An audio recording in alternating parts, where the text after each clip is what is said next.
Tapi kalau misalkan kita lihat ya Mas Robesos, ini kalau saya mewakili Sobat Cuan nih, kalau mau diversifikasi investasi, ada reksadana indeks, ada instrumen lain, ya baiknya saya pilih yang mana? Saya dan Sobat Cuan pilih yang mana nih untuk awal-awal?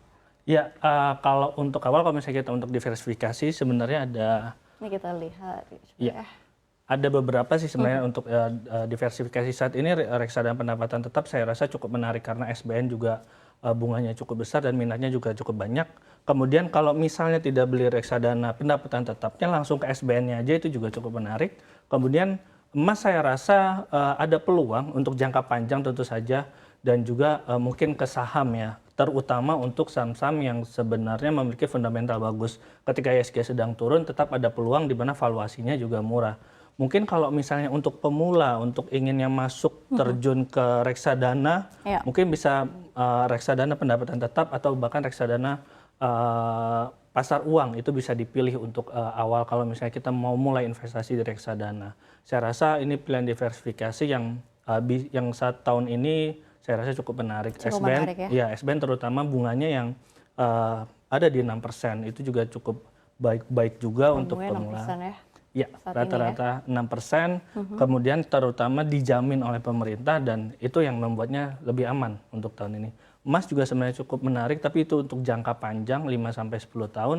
Saham saya rasa tetap ada peluang untuk saham-saham yang fundamentalnya bagus, kinerjanya saat ini masih bagus-bagus perusahaan, memang kita cari nanti valuasi yang murah. Oke, ini ada 4 diversifikasi nih, tinggal Sobat Cuan memilih nih mana yang cocok dari profil Anda masing-masing. Nah, kalau kita lihat ini bagi Anda yang baru saja menyaksikan Invest Time tapi masih ingin tahu apakah kiat-kiat saat berinvestasi di reksadana indeks, berikut rangkuman dari Mas Robertus, Financial Expert CNBC Indonesia. Silakan Mas. Memilih reksadana indeks untuk investasi saat ini bisa jadi pilihan di tengah lesunya pasar saham. Memang reksadana pasar saham saat ini kinerjanya lebih besar sepanjang 2023 dibanding reksadana indeks, tapi risikonya juga lebih besar. Karena saham yang dipilih juga termasuk yang memiliki volatilitas tinggi, karena ada second liner di sana, bahkan third liner. Artinya ada risiko likuiditas dan volatilitasnya juga tinggi.